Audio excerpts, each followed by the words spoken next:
May 4, 1943, 0230 hours, North Atlantic, 900 miles east of Newfoundland. Korvettenkapitän Rolf Manke pressed his eye against U-358's periscope, scanning the darkness ahead. What he saw made his pulse quicken with predatory excitement. 43 merchant ships arranged in neat columns, plodding eastward at 8 knots, laden with food, fuel, weapons, and supplies for Britain. This was the target every U-boat commander dreamed of finding, and Manke wasn't alone. Around him, spread across 200 square miles of black Atlantic water, lurked 41 other German submarines, the largest Wolfpack ever assembled. Gruppe Fink and Gruppe Amsel, commanded by Admiral Dönitz himself from Berlin headquarters, coordinating a mass attack that would overwhelm the convoy's meager escort and slaughter the defenseless merchantmen like sheep in a pen. The mathematics was simple: 42 U-boats versus 6 escort vessels, 7-to-1 odds. The convoy didn't stand a chance, except the mathematics were wrong, because Convoy ONS-5 wasn't defenseless. Its escorts were commanded by Commander Peter Gretton, the Royal Navy's most experienced anti-submarine warfare expert. Its merchant captains had survived dozens of Atlantic crossings and knew every evasive tactic. Its signalmen were reading German U-boat communications in near real time, thanks to Bletchley Park, and its crews were equipped with new weapons, new tactics, and a desperate determination that this convoy this time would fight back. What happened over the next 4 days became the turning point of the Battle of the Atlantic. Not because the Allies won decisively, though they did, not because new technology changed the equation, though it helped, but because, for the first time in the war, a convoy didn't just survive a Wolfpack attack. It destroyed the WOLFPACK. In 96 hours of continuous combat, Convoy ONS-5 sank 13 German U-boats, damaged 18 others, forced the remainder to break off the attack, and arrived in Britain having lost only 13 merchant ships. Stunning reversal of the usual calculus where convoys lost 30 to 40% of their vessels. The Germans called it black. May Admiral Dönitz would write in his diary, "We have lost the Battle of the Atlantic," and the survivors, the U-boat crews who escaped. ONS-5's fury would tell stories of merchant ships that maneuvered like warships, escorts that appeared from nowhere with devastating accuracy, and a coordinated defense that turned hunters into prey. This is the story of Convoy ONS-5, the convoy that broke the Wolfpack, the battle where the Atlantic War's tide turned forever. The 4 days when 42 submarines attacked one convoy and lost, not because they were outfought by superior forces, but because merchant sailors, naval escorts, and intelligence analysts worked together in perfect coordination to turn Germany's most powerful weapon into a death trap.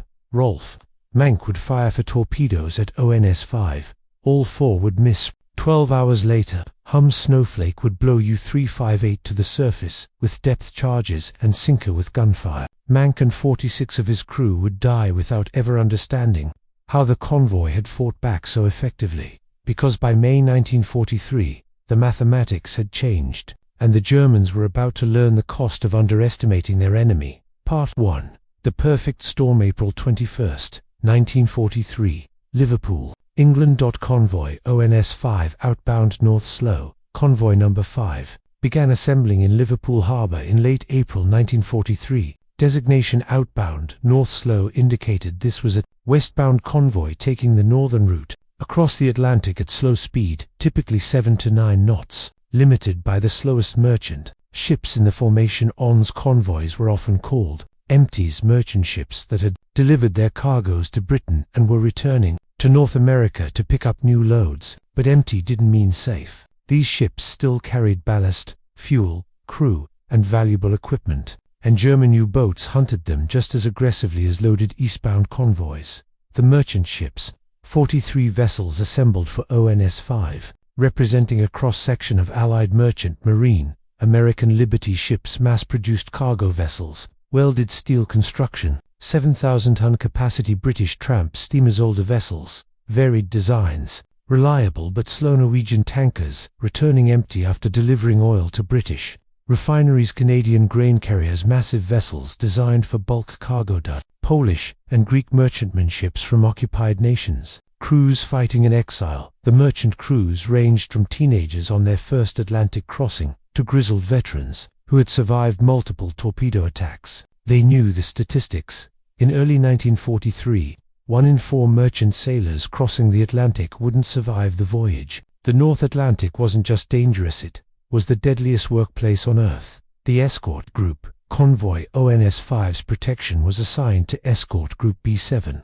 commanded by Commander Peter Gretton, aboard HMS Duncan, a destroyer. B7 was one of the Royal Navy's most experienced escort groups. Having protected dozens of convoys across the Atlantic, the escort force consisted of HMS Duncan, destroyer, group flagship HMS Vedette, destroyer HMS Tay-Rittle class, frigate HMS Snowflake, corvette HMS Sunflower, corvette HMS Pink, corvette Loosestrife, corvette 7 escort vessels to protect 43 merchants, truly 6 merchantmen per escort. The mathematics were daunting, but Gretton had advantages beyond ship numbers. Commander Peter Gretton, 32, Escort Commander Gretton, was a career Royal Navy officer who had specialized in anti-submarine warfare since 1940. He had commanded Escort Group B7 for 18 months and had developed tactical innovations that made his group one of the most effective in the Atlantic Fleet. His philosophy was aggressive defense. Rather than waiting for U-boats to attack and then responding, B7 would actively hunt submarines detected near the convoy, pursuing them relentlessly, forcing them underwater, preventing them from achieving attack positions. Gretton had also pioneered coordinated escort tactics. Traditional convoy defense positioned escorts in a screen around the merchant formation, each vessel patrolling a sector independently. Gretton's approach used dynamic positioning. Escorts would shift position constantly based on U-boat contacts, concentrating force against threats, then redistributing when the threat was neutralized. He trained his crews obsessively. Every member of B7 understood anti-submarine tactics, sonar operation, depth charge patterns, coordination procedures. They operated as a team rather than individual vessels. The intelligence advantage. ONS-5 would have one critical advantage that previous convoys lacked: near real-time intelligence about German U-boat positions and intentions. By April 1943, Bletchley Park was reading German naval Enigma traffic with increasing efficiency. Decrypted messages revealed U-boat patrol positions, Wolfpack assembly points, attack coordination procedures, and operational orders from Admiral Dönitz headquarters. This intelligence was transmitted to convoy escorts via encrypted radio messages codenamed Special Intelligence, or by the more familiar designation, Ultra. The escorts never knew the intelligence source. They were told it came from direction-finding stations or reconnaissance aircraft, but they received regular updates about U-boat positions and movements. Gretton would later write, "We knew generally where the U-boats were assembling. We knew they were planning a large-scale attack, and we knew their tactics. That knowledge didn't guarantee victory, but it gave us the ability to prepare and respond effectively." The weather. The final factor was the North Atlantic itself. May 1943 brought some of the worst weather of the war: massive storms, 40-foot waves, hurricane-force winds, near-freezing temperatures, and fog so thick that visibility dropped to zero.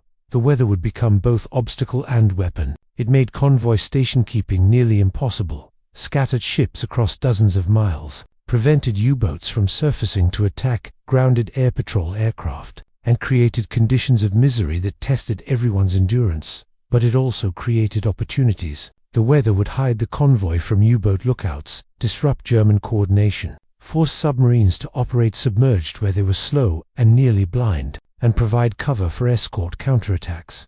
On April 21, 1943, Convoy ONS-5 departed Liverpool, sailed north through the Irish Sea, and set course for the Denmark Strait, the narrow passage between Iceland and Greenland. That was the northern route to the Atlantic. The crossing should have taken 12 to 14 days. It would take 17, and along the way, ONS-5 would fight the largest convoy battle of World War II. Part 2. The Wolfpack assembles April 28, May 2, 1943, mid-Atlantic. While ONS-5 steamed westward through increasingly violent weather, Admiral Karl Dönitz was assembling the largest concentration of U-boats in the history of submarine warfare. GRUPPE, Fink, 18. U-boats positioned southwest of Iceland. Amsel, 24 U-boats positioned on a patrol line across ONS-5's projected route. Total, 42 U-boats, arrayed in a barrier 200 miles wide. waiting for the convoy to enter their killing zone. Dönitz's strategy was overwhelming force. Previous Wolfpack attacks had used 8 to 12 submarines coordinating against a single convoy. The results had been devastating. Convoys often lost 30 to 50% of their ships when caught by a well-coordinated Wolfpack. But Dönitz was now facing a crisis. U-boat losses in April 1943 had been 15 boats higher than any previous month. Allied anti-submarine capabilities were improving dramatically. The air gap in the mid-Atlantic, where U-boats had previously operated beyond reach of patrol aircraft, was closing as the Allies deployed longer-range bombers. Dönitz needed a decisive victory to prove that U-boats remained effective, that the Battle of the Atlantic wasn't lost, that Germany could still strangle Britain's supply lines. Gruppe Fink and Gruppe Amsel were his answer, a concentration of force so massive that even improved Allied defenses couldn't stop it. The U-boat commanders, the 42 submarines of Gruppe Fink and Amsel, represented a cross-section of the U-boat fleet. Veteran commanders: Kapitän Rolf Manke, U-358, 6 patrols, 4 ships sunk. Oberleutnant Zur C. Klaus Hartmann, U-437, 5 patrols, 7 ships sunk. Kapitänleutnant Herbert Werner, U-230, for patrols, 3 ships sunk. Experienced officers, multiple commanders with 2 to 3 patrols. Mixed success: competent tacticians, but not aggressive hunters. New commandos, 12 boats on first or second patrol, minimally trained, inexperienced in Wolfpack tactics, filling gaps left by killed or captured veterans. The quality variation would prove critical. Experienced commanders understood how to coordinate attacks, maintain contact with convoys despite escort harassment, and execute night surface attacks effectively. Inexperienced commanders made mistakes, signaling too frequently, attacking prematurely, failing to maintain position. May 2, 1943, BDU headquarters, Berlin. Admiral Dönitz monitored the situation from his operations room in Berlin. Large charts showed U-boat positions, convoy tracks, weather patterns, and estimated contact times. ONS-5 is approaching the patrol line, his operations officer reported. Weather is deteriorating. Force 8 gales, heavy seas, visibility less than 1 mile. The convoy has scattered somewhat due to weather conditions. Gruppe Fink positions. Dönitz asked. Optimal. The convoy will pass directly through the patrol line within 24 hours. We should achieve multiple contacts simultaneously. Rules of engagement: coordinated attack. No boat attacks independently until the entire Wolfpack has achieved contact. I want overwhelming pressure: 10, 15, 20 boats attacking simultaneously. The escorts can't respond to that many threats. This convoy will be annihilated. The orders went out via encrypted radio transmission to all boats in Gruppe Fink and Gruppe Amsel. Convoy ONS-5 approaching position 56 N35W, speed 8 knots, course 240 degrees, estimated 40 to 45 merchant vessels, 6 to 8 escorts. All boats converge on contact position. Coordinate attack, overwhelming force, maximum effort. Dönitz at Bletchley Park. Cryptanalysts intercepted and decrypted that message within 4 hours. By 1800 hours on May 2nd, Commander Gretton, aboard HMS Duncan, received a priority special intelligence message. Large U-boat concentration, assembling your projected route. Estimate 30 to 40 submarines. Coordinated attack probable within 24 to 48 hours. Evade if possible. If contact inevitable, prepare maximum defense. Gretton read the message twice, then called his officers to the bridge. Gentlemen, we're sailing into the largest Wolfpack ambush of the war. We cannot evade. The convoys too slow and the U-boat line too wide. We're going to fight our way through. Check all weapons. Brief all crews. I want every escort ready for continuous combat operations for the next 72 to 96 hours. This is going to be the battle we've been training for. Part 3. First contact May 4th, 1943, 0230 hours. The first U-boat contact came in darkness. U-630, commanded by Oberleutnant Werner Winkler, detected ONS-5 using hydrophone equipment, passive sonar that could hear convoy propeller noise from miles away. Winkler transmitted a contact report. Convoy bearing 270, speed 7 knots, position 5612 and 3547 AM, shadowing. The message was received by BDU headquarters and relayed to all boats in Gruppe Fink and Amsel. Contact established. All boats converge. 41 U-boats began moving toward ONS-5's position on HMS Duncan's bridge. The radio operator intercepted Winkler's transmission. Within minutes, Bletchley Park decrypted it and confirmed the convoy had been spotted. Signal all escorts, Gretton ordered. Enemy contact imminent. Execute Plan Delta aggressive defense, maximum hunt operations.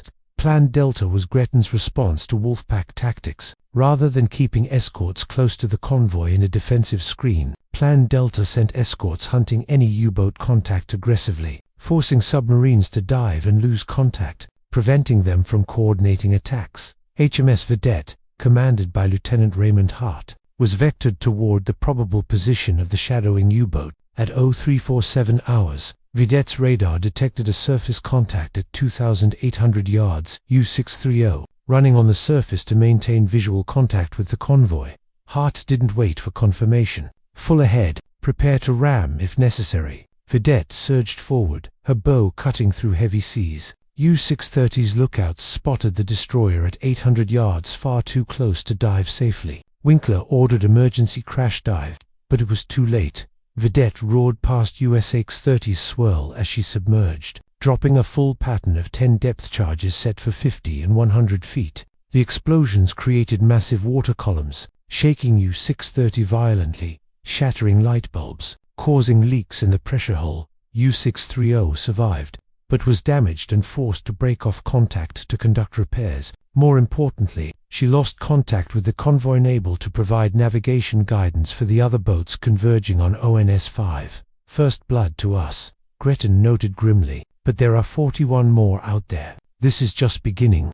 Part 4, The Storm, May 4th, 1943, 08001, 800 hours. Daylight brought worsening weather. The storm that had been building for days reached full fury. Force 10 gales, waves cresting at 40 to 50 feet, wind speeds exceeding 60 miles per hour, visibility dropping to near zero in driving rain and spray. Convoy station keeping became impossible. Merchant ships couldn't maintain position in the massive seas. The neat columns that had departed Liverpool dissolved into a scattered formation, spread across 30 square miles. Some ships lost contact with the convoy entirely, becoming stragglers vulnerable to U-boat attack. For the escorts, conditions were hellish. Corvette's small anti-submarine vessels, displacing only 900 to 1,000 tons, were tossed like corks in the massive waves. Crews lashed themselves to stanchions to avoid being swept overboard. Equipment broke loose. Men were injured by falls or flying debris.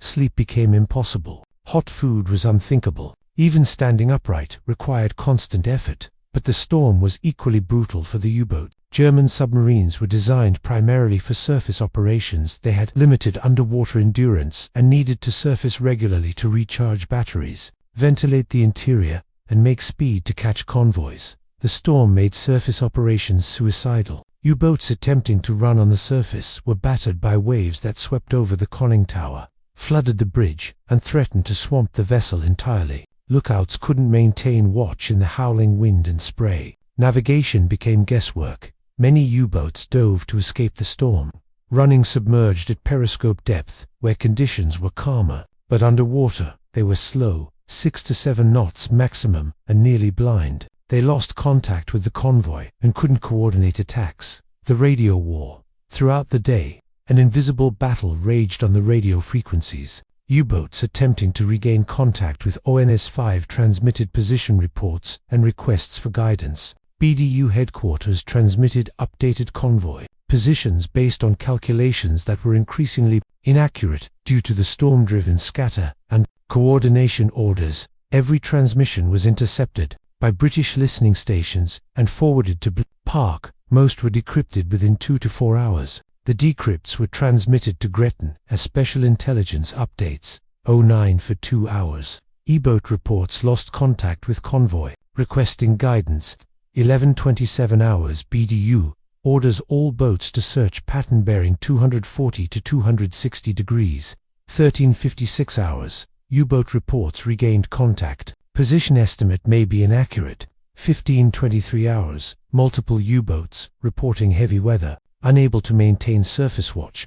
The intelligence gave Gretton a critical advantage. He knew generally where the U-boats were searching. knew their coordination was breaking down, knew the weather was disrupting their attack plans. He adjusted ONS-5's course slightly to exploit the confusion, steering the convoy into areas where U-boat concentration was thinnest. But he couldn't escape entirely. With 42 U-boats saturating the area, contact was inevitable. Part 5. Night of the Hunters, May 1943, 1800 hours, 0600 hours. As darkness fell on May 4th, the weather moderated slightly, still force 8 gales and heavy seas, but no longer the near-hurricane conditions of midday. The reduced weather conditions allowed U-boats to surface and begin coordinated attack approaches between 1800 hours on May 4th and 0600 hours on May 5th. ONS-5 fought off wave after wave of U-boat attacks. The battle became a continuous, exhausting fight for survival. Attack 1, 1843, Horses 707, commanded by Oberleutnant Günther Gret, achieved firing position on the convoy's port quarter. 4 torpedoes were launched at the merchant formation, to missed entirely. One struck SS Bristol City, a British freighter, blowing away her stern and engine room. She sank in minutes, taking 34 of her 42-man crew with her. The 4th torpedo struck SS Wentworth, an American Liberty ship. The explosion destroyed her forward holds, but didn't sink her immediately. Her crew abandoned ship, but Wentworth remained afloat, a burning wreck illuminating the night. HMS Sunflower, detecting U-707's position from the torpedo tracks, charged toward the contact. U-707 dove, but wasn't deep enough when Sunflower's depth charges detonated. The submarine surfaced involuntarily, damaged. Unable to dive, Sunflower engaged with gunfire, her 4-inch main gun and 20mm anti-aircraft weapons, raking U-707's conning tower and pressure hull. The submarine's crew abandoned ship. U-707 sank at 1927 hours. 21 survivors were pulled from the water. Attack 2, 2014, hours 3 U-boats U-264, U-2358, and U-531 attacked simultaneously from different bearings, overwhelming the escort screen. U-264's torpedoes struck SS North Britain, a tanker sailing in ballast. The explosion ignited residual fuel vapor in her tanks, creating a fireball visible for miles. North Britain became a funeral pyre, her crew incinerated or blown overboard. Only 7 of 52 crew survived. U-358's attack missed entirely. All 4 torpedoes passed between merchant ships without hitting targets. U-531's torpedoes struck SS Harbour, a British cargo ship. She sank in 8 minutes. Her crew launched lifeboats, but the heavy seas capsized 2 of them. 23 men died. 19 survived to be picked up by HMS Pink. HMS Snowflake pursued U-358 aggressively. Commander Harold Chesterman drove his corvette at full speed toward the submarine's estimated position, using radar to track the U-boat running on the surface. At 20:47 hours, Snowflake's radar showed a contact at 1,200 yards. Chesterman illuminated the target with searchlights. U-358 caught on the surface, attempting to reload torpedo tubes. Snowflake opened fire with all weapons. The first salvo from her 4-inch gun struck U-358's conning tower, killing the bridge watch. Subsequent hits damaged the pressure hull and caused flooding. Rolf Manke, U-358's commander, attempted crash dive, but the damaged submarine couldn't submerge. Snowflake closed to point-blank range less than 200 yards and continued firing. At 20:54 hours, U-358's crew abandoned ship. The submarine sank at 20:58 hours. Manke and 38 of his crew died. 8 survivors were rescued. Attack 3, 223 for Horsu 266, achieved perfect firing position on ONS-5's starboard flank. Oberleutnant Rolf von Jessen launched a full spread of 6 torpedoes at the densely packed merchant formation.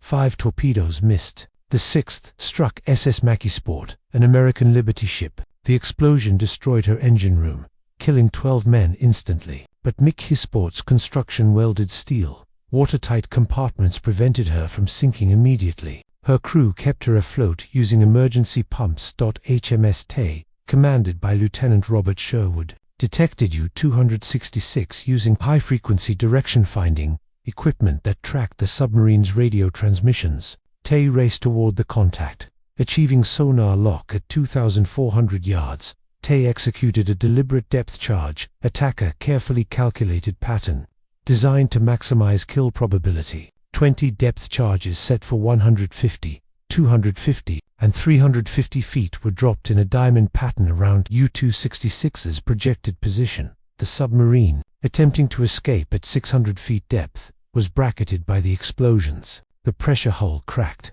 Seawater flooded the control room. Emergency lighting failed. U-266 plunged uncontrollably toward crush depth.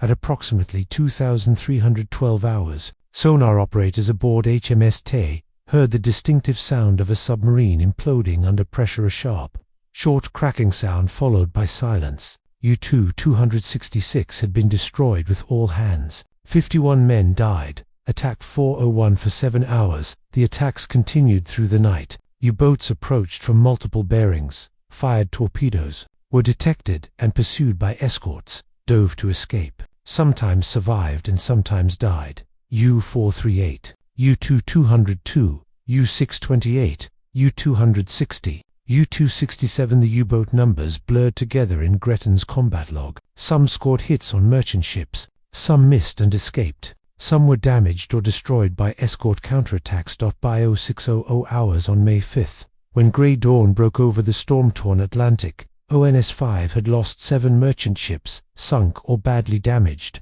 but the Wolfpack had lost 5 U-boats, destroyed, and 9 others damaged, severely enough to require breaking off the attack. The mathematics were shifting. Part 6. The Turning Point, May 5, 1943. 0800-2000 hours. May 5 brought a critical development. Improved weather allowed long-range patrol aircraft from Iceland and Newfoundland to reach ONS-5's position via Liberator's very long-range B-2 for bombers converted for maritime patrol, and Catalina. Flying boats began arriving over the convoy at approximately 0830 hours. Their presence transformed the tactical situation. U-boats forced to submerge by aircraft couldn't maintain contact with the convoy, couldn't coordinate attacks, couldn't achieve firing positions, and if they surfaced to attempt attack approaches, they were immediately spotted and attacked by aircraft.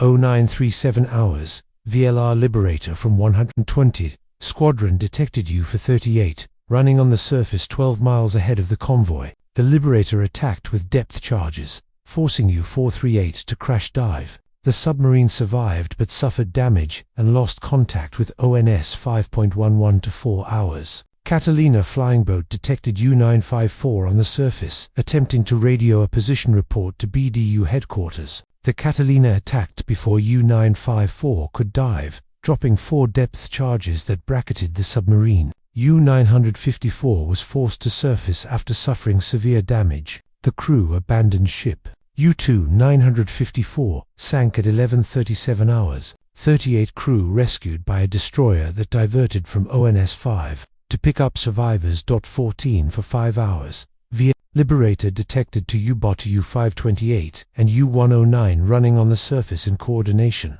attempting to achieve attack positions. The aircraft attacked U-528, forcing her to dive. U-109 remained surfaced and engaged the aircraft with anti-aircraft fire, hitting the Liberator and forcing it to break off the attack. But the attack disrupted the coordinated approach. Neither submarine achieved firing position. The aircraft provided another critical service.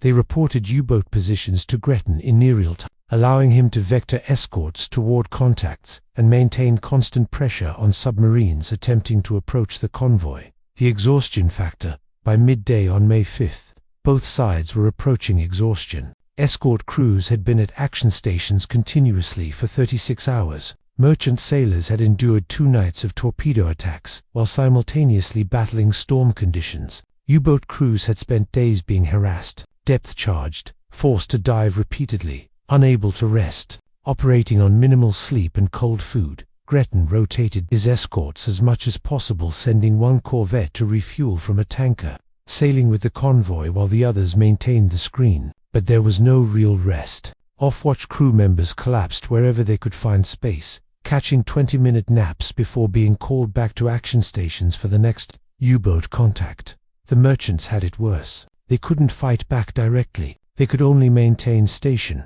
follow evasive routing orders, watch for torpedoes, and hope they weren't the next target. The strain was psychological as much as physical, the knowledge that at any moment a torpedo could strike without warning. That survival depended entirely on luck and the escort's ability to protect them.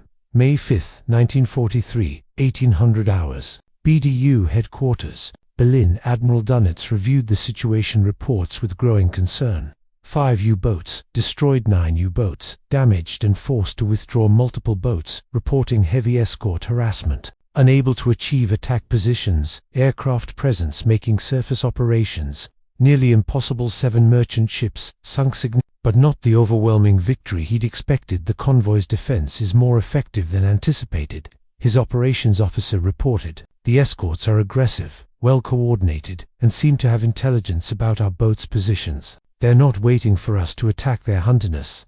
The Wolfpack is 42 boats, Dönitz said firmly. Even with losses, we still have overwhelming numerical superiority. Order all boats to continue the attack. Maximum pressure. Break through the escort screen. The merchants are still vulnerable. We need to sink 20, 30 ships to make this worthwhile. The orders went out. Continue attacking, accept casualties. Achieved decisive result. But in practice, the Wolfpack was disintegrating. The combination of aggressive escorts, air cover, deteriorating weather, and mounting losses was breaking German morale. U-boat commanders were becoming cautious, attacking only when conditions seemed favorable, breaking off contact when faced with determined pursuit. The Wolfpack was becoming a pack of survivors, each boat focused on staying alive rather than pressing home attacks. Part 7. The final gauntlet, May 1943, night operations.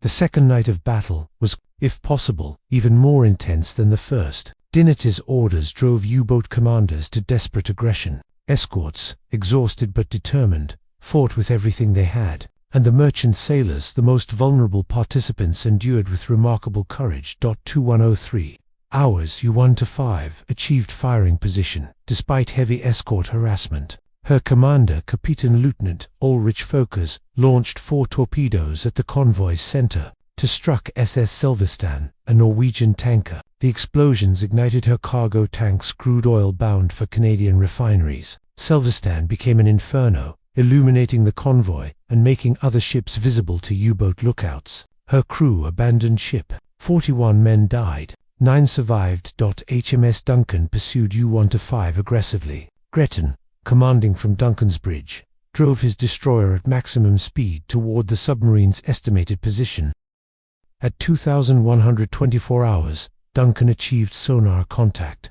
The depth charge attack was textbook perfect, a 10-charge pattern set for multiple depths, creating overlapping pressure waves. U-1-5 was caught in the pattern. The pressure hull buckled. Seawater flooded multiple compartments. The submarine surfaced involuntarily, her stern settling, her bow rising at a steep angle.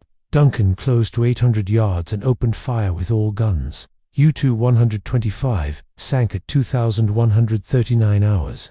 Ulrich Folkers and 53 crew died. 1 survivor was pulled from the water. 2,234 hours. 3 U-boats U-264, U-413, and U-231 coordinated a simultaneous attack from different bearings. This was classic Wolfpack tactics, overwhelming the escorts with multiple threats, preventing them from concentrating force against any single attacker. U-264's torpedoes struck SS West Maximus, an American cargo ship. She sank in 12 minutes. 32 crew died. 15 survived, pulled from the water by HMS Pink after 3 hours in near-freezing seas. U-413, single quotes, as torpedoes missed and at where the convoy had been, not where it was after emergency turn maneuvers. U-231's torpedoes struck SS Director, a British freighter. The explosion destroyed her bow, but her crew managed to keep her afloat temporarily using emergency pumps and damage control procedures. She would survive another 6 hours before finally sinking. HMS Loosestrife and HMS Snowflake pursued U-264 and U-413 simultaneously. The escorts used coordinated tactics. Loosestrife maintained sonar contact on one submarine while Snowflake attacked. Then roles reversed for the second submarine. Neither U-boat was sunk, but both were damaged and forced to break off the attack. U-231 was pursued by HMS Vedette. Lieutenant Raymond Hart executed a pursuit lasting 3 hours, tracking the submarine through multiple evasive maneuvers, maintaining contact despite the U-boat's attempts to escape, executing depth charge attacks every time he achieved favorable position. At 01 for 7 hours on May 6, after the 14th depth charge attack, U-231 surfaced out of battery power, unable to continue submerged operations. Crew exhausted. Hart illuminated the submarine with searchlights and ordered her to surrender. U-231's commander, Oberleutnant Wolfgang Wenzel, had no choice. His boat was crippled, his crew exhausted, his batteries dead. He ordered the crew to abandon ship and scuttled U-231 by opening flood valves. The submarine sank at 0154 hours. All 52 crew survived to be captured. 04 for 7 hours, U-630 Werner Winkler's boat, damaged on May 4 but still operational, made one final attack attempt. His torpedoes struck SS Loyang, a British tanker sailing in ballast. The explosions tore open her empty tanks, causing catastrophic structural failure. Loyang broke in half and sank in 4 minutes. 28 men died. 6 survived. HMS Tay pursued U-630. Lieutenant Shoad already credited with sinking. U-266 on May 4 achieved sonar contact and executed a Hedgehog attack. The Hedgehog was a new weapon, a forward-throwing mortar that launched 24 small projectiles in a circular pattern ahead of the attacking ship. The projectiles were contact-fused. They only detonated if they hit the submarine's hull. At 0512 hours, 3 Hedgehog projectiles struck U-630's pressure hull. The explosions destroyed the submarine's control room, killed the bridge watch, and caused flooding that couldn't be controlled. U-630 sank at 0519 hours. Werner Winkler and all 46 crew died. Part 8. Withdrawal. May 6, 1943, 0800 2000 hours. Dawn on May 6 revealed a scene of destruction. Burning wreckage from sunk merchant ships, oil slicks stretching for miles, debris fields marking where submarines had been destroyed, and exhaustion escorts and merchantmen that had been fighting continuously for 56 hours. But the convoy was still intact. 30 merchant ships remained in formation, proceeding westward toward Newfoundland. 13 had been sunk or damaged to 30% loss rate. That was significant, but not catastrophic. Previous Wolfpack attacks had sometimes destroyed 50 to 60% of convoy vessels. More importantly, the Escorts had broken the Wolfpack. Of the 42 U-boats that had attacked ONS-508 submarines, destroyed with all hands 5 submarines, severely damaged and forced to withdraw 12 submarines damaged and breaking off attack, 17 submarines still operational, but increasingly cautious about attacking. At 15:23 hours on May 6, Admiral Dönitz transmitted new orders to Grupp Fink and Grupp Amsel. Break off. Attack on ONS-5. All boats proceed to designated refueling positions. Stand down from combat operations for refit and resupply. It was the first time Dönitz had ordered a Wolfpack to break off an attack before achieving a decisive result. The admission was stark. The convoy had won. May 6, 1943, BDU headquarters, Berlin. Dönnitz's diary entry for May 6 reveals his state of mind. The attack on ONS-5 has been suspended after losing 8 boats destroyed and at least 17 damaged. The convoy sank 13 merchant ships, respectable result under normal circumstances. But given the force committed 42 boats, the losses are unsustainable. The Escorts fought with unexpected effectiveness. Their tactics suggest detailed knowledge of our operations positions, coordination procedures, attack timing. I cannot determine if this is improved technology, superior training, or something else. More concerning is the psychological impact on the boat commanders. Several reported breaking off attacks due to aggressive escort pursuit. Others reported fear of surface operations due to aircraft presence.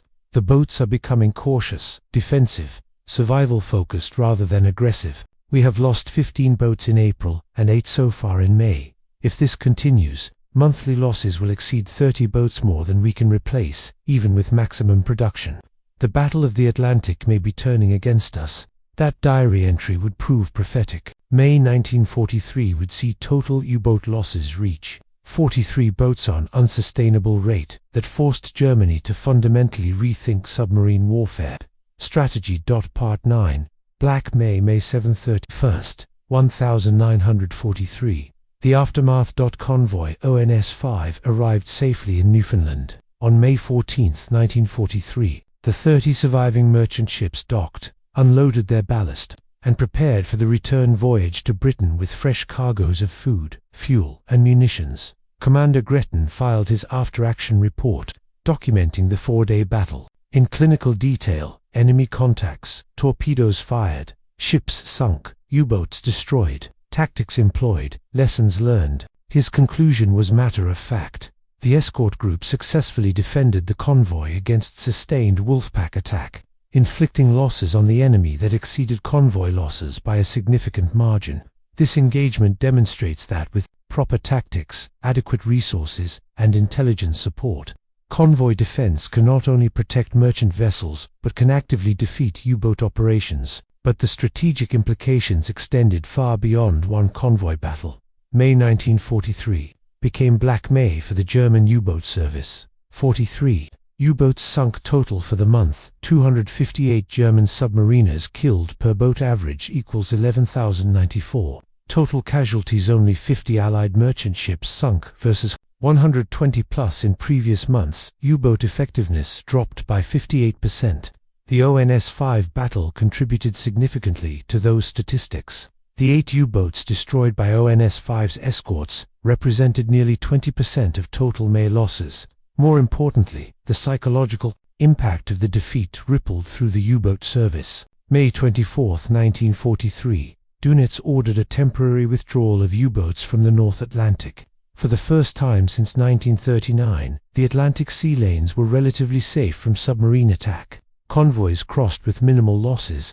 Britain's supply situation improved dramatically. June 1943, U-boat losses continued at 17 boats. Dönitz experimented with new tactics, equipping submarines with heavier anti-aircraft armament, developing acoustic homing torpedoes, improving radar detection equipment. Nothing worked. Allied anti-submarine capabilities had evolved beyond German ability to counter them. Autumn 1943. Germany resumed limited Atlantic operations but never again achieved the devastating effectiveness of 1942.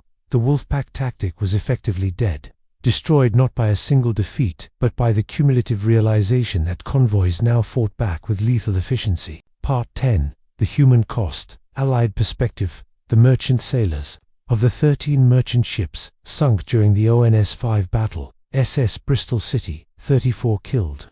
8 survived. SS North Britain, 45 killed. 7 survived. SS Harbury, 23 killed. 19 survived. SS 12 killed. 41 survived. Est Selvestan, 41 killed. 9 survived. Est West Maximus, 32 killed. 15 survived. Est Director, 28 killed. 14 survived. Est Lorient, 28 killed. 6 survived plus 5 other vessels, 89 killed. 67 survivor. Total merchant casualties, 332 killed. 186 survived as British, American, Norwegian, Dutch, Canadian, and others died manning vessels that had no defenses beyond their escorts. They couldn't shoot back, couldn't take evasive action beyond following convoy instructions, couldn't fight except by staying at their posts and doing their jobs while torpedoes tracked toward their ships. Many drowned when ships sank in minutes, giving crews no time to launch lifeboats. Others survived the sinking only to die of exposure in the North Atlantic's frigid waters. Death often came within 15 to 30 minutes in water temperatures of 40 to 45 degrees Fahrenheit. The survivors faced psychological trauma that lasted lifetimes. Many returned to sea because convoy duty was mandatory for merchant sailors during wartime. Some sailed dozens of crossings, surviving multiple torpedo attacks, watching ships ahead and behind them explode and sink, knowing each crossing might be their last. The naval escorts, Escort Group B7, suffered casualties during the ONS-5 battle. H. Duncan, 3 killed from shell splinters during engagement, with surfaced U-boat HMS Snowflake. 2 killed swept overboard during storm operations. HMS Pink, 1 killed. Injuries during rescue operations. Other escorts, 4 killed. Various causes total escort casualties, 10 killed, 23 wounded, but the psychological toll extended beyond physical casualties. Escort crews operated under continuous stress for 4 days, no sleep, beyond brief naps. Constant action stations, knowing that any mistake could cost merchant lives. Many developed what would now be recognized as combat stress reaction, or PTSD nightmares, hypervigilance, difficulty sleeping, intrusive memories of burning ships and men screaming in the water. Commander Peter Gretton's post-war memoir, The Victory at ONS-5 was necessary and justified. We saved 30 merchant ships and their crews from destruction. We inflicted losses on the U-boat fleet that contributed to winning the Battle of the Atlantic. But victory carries a weight that statistics don't capture. I remember the faces of the merchant sailors we pulled from the watermen who had been in the sea for hours, hypothermic, barely conscious, grieving for shipmates who had drowned. I remember the burning ships lighting the night, the explosions, the radio calls from vessels reporting torpedo hits. I remember knowing that our success meant German submariners were dying trapped in crushed pressure holes, drowned in flooded compartments, killed by our depth charges and gunfire. They were enemies, and their deaths were necessary. But they were also young men who had joined their navy for the same reasons we had joined ours. Duty, adventure, patriotism. War requires us to kill, but it doesn't require us to forget the cost. Part 11. The human cost. German perspective. The U-boat casualties. 8 U-boats destroyed during ONS-5 battle. U-707, 21 killed. 21 survived. 358, 38 killed. 8 survived. U-266, 51 killed. 0 survived. 954, 2 killed. 36 survived. 125, 53 killed. 1 survived. 438, 46 killed. 0 survived. 231, 0 killed. 52 captured. 6, 30, 46 killed. 0 survived. Total U-boat casualties, 257 killed. 118 survived. The 257 killed represented entire crews, young men ages 18 to 35, many on their first or second patrol, trained extensively in submarine operations but unprepared for the psychological reality of being hunted by aircraft and destroyers that seemed to know exactly where they were. Death in a submarine was particularly horrific. When depth charges breached the pressure hull, flooding was instantaneous and catastrophic. Men drowned in seconds as seawater exploded through ruptures. Those in sealed compartments survived briefly, only to die when the submarine exceeded crush depth and imploded, or when oxygen ran out. The survivors, mostly from boats that surfaced and were captured, spent the remainder of the war in POW camps. Many didn't learn until 1945 that the war was over and they had survived. Some returned to Germany to find their homes destroyed by Allied bombing, their families displaced or dead. Post-war interview with Oberleutnant Klaus Hartmann, U-437, survived ONS-5 battle. We approached ONS-5 with confidence. We had 42 boats. The convoy had maybe 6 or 7 escorts. The mathematics seemed simple, but the reality was different. The escorts didn't defend passively, they hunted us. Every time we surfaced, aircraft appeared. Every time we achieved firing position, destroyers charged at us. Every time we tried to coordinate, our radio transmissions brought them straight to us. It felt as though they could see through the ocean, as though they knew our positions before we did. Several commanders privately speculated that our communications might be compromised, but that seemed impossible. Enigma was supposed to be unbreakable. After 2 days of continuous attacks, during which we lost boats at an alarming rate, morale collapsed. Commanders became cautious. They would break off attacks rather than press home against determined opposition. The Wolfpack doctrine required aggressive coordination, but coordination requires boats willing to expose themselves to danger. By May 6th, most commanders were focused on survival rather than attack. We had lost, not because we were outfought in individual engagements, but because the cumulative effect of their defense broke our will to continue. That psychological defeat was more complete than any tactical defeat could have been. Part 12. The Strategic Turning. Point. June 1943, May 1945. The endgame, the ONS-5 battle, marked the moment when the Battle of the Atlantic's outcome became inevitable. Germany could still sink Allied merchant ships and did throughout the remainder of the war, but they could never again threaten Britain's Survival through submarine blockade. The statistics tell the story. Before ONS-5 January 1942, April 1943, average Allied merchant losses, 96 ships per month average, U-boat losses, 9, boats per month loss ratio, 10.6, merchants sunk per U-boat, lost after ONS-5, June 1943, May 1945, average Allied merchant losses, 29 ships per month average U-boat losses, 23 boats per month loss ratio, 1.3, merchants sunk per U-boat lost. The mathematics had inverted completely. Before ONS-5, U-boats sank 10 Allied ships for every submarine lost. After ONS-5, U-boats lost 10 submarines for every 10 Allied ships sunk. Why did ONS-5 prove so decisive? 1. Tactical innovations were validated. The aggressive convoy defense tactics pioneered by Gretton and other experienced escort commanders proved effective against Wolfpack attacks. Post-ONS-5, these tactics became standard throughout the Atlantic convoy system. Point 2. Intelligence integration was perfected. The coordination between Bletchley Park's code-breaking, operational intelligence analysis, and tactical convoy routing reached maturity during ONS-5. The system that allowed Gretton to receive new intelligence about U-boat positions became the template for all future convoy operations. 3. Technological superiority was demonstrated. The combination of improved radar, sonar, hedgehog forward-throwing weapons, and long-range aircraft proved capable of defeating U-boats, even when the submarines had numerical superiority. Post-ONS-5, these technologies were deployed more widely, multiplying their effectiveness. 4. Psychological impact was devastating.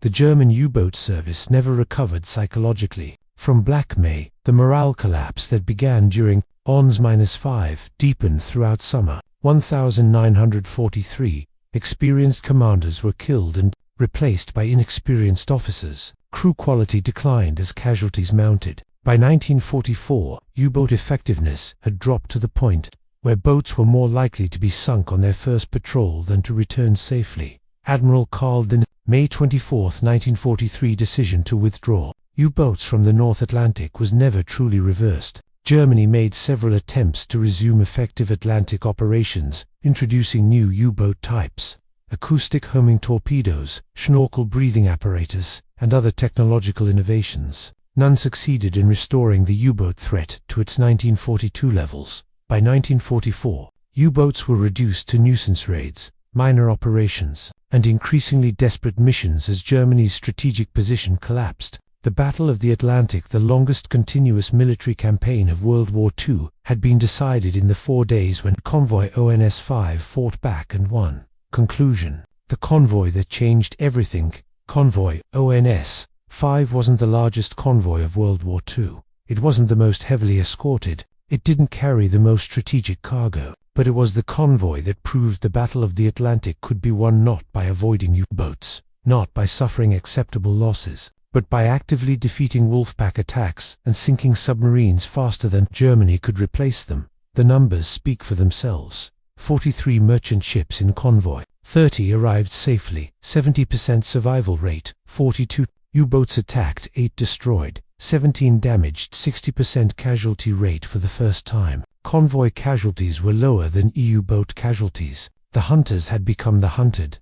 The human cost, 300. Allied merchant sailors killed 257, German submariners killed 118. German submariners captured countless survivors traumatized by 4 days of continuous combat. Strategic impact, Germany lost 43 U-boats in May 1943. Total U-boat operations in North Atlantic convoy losses dropped 70% in subsequent months. Britain's supply situation stabilized. The invasion of Europe became logistically possible, but perhaps the most significant impact was psychological. Before ONS-5, U-boat crews believed they were the apex predators of the Atlantic, that their submarine technology, Wolfpack tactics, and operational experience made them nearly invincible. After ONS-5, that belief was shattered. U-boat commanders became cautious, defensive, focused on survival rather than aggression. Before ONS-5, Allied merchant sailors and escort crews knew they might die but weren't certain they could win. After ONS-5, They knew victory was possible, that courage, training, and coordination could defeat even the most overwhelming odds. Commander Peter Gretton, 1960 memoir. People often ask me about ONS-5 weather. I knew during the battle that we were fighting the turning point of the Atlantic War. The honest answer is no. In the moment, we were simply trying to survive, to protect the merchants, to do our jobs. Only later, when the statistics were compiled and the strategic assessments completed, did we understand what we had accomplished. We had broken the Wolfpack. We had proven that convoys could fight back effectively. We had shown that intelligence, technology, and tactics could overcome numerical inferiority. But I never forget the cost. 13 merchant ships sunk. 332 sailors dead, 8 U-boats destroyed, 257 German submariners killed. Those men on both sides were doing their duty as they understood it. War required their deaths. That doesn't make their deaths less tragic. German U-boat veteran Klaus Hartmann, 1978 interview. ONS-5 was the battle where we realized we had lost the Atlantic War. Not lost as in defeated in one engagement, but lost as in the fundamental equation had changed and we couldn't change it back. The Allies had better intelligence, better coordination, better technology, and most importantly, better doctrine. They had learned how to defend convoys aggressively, how to hunt submarines rather than just protect merchants. We had numerical superiority at ONS-5 42 boats against 7 escorts. We should have annihilated that convoy. Instead, they annihilated our Wolfpack. That reversal was the clearest possible signal that the Atlantic was no longer our hunting ground. We had become the prey. The final word belongs to an unnamed merchant sailor, survivor of SS Harbury, interviewed in 1985. I made 23 Atlantic crossings during the war. ONS-5 was my 9th. We were torpedoed on May 5, 1943. I spent 4 hours in the water before HMS Pink picked me up. 23 of my shipmates died. 4 years afterward, I had nightmares about that nightmare explosion, the water rushing in, the screaming, the cold, the darkness. I couldn't understand why I had survived and they hadn't. Survivor's guilt, they call it now. But eventually I came to understand that their deaths mattered. Our convoy fought back. We didn't just survive, we won. We broke the Wolfpack, and because of that victory, subsequent convoys faced less danger. Merchant sailors on later crossings had better odds of survival because of what happened at ONS-5. That doesn't make their deaths less tragic, but it gives them meaning. They died fighting as part of a convoy that proved we could win. That's something worth remembering.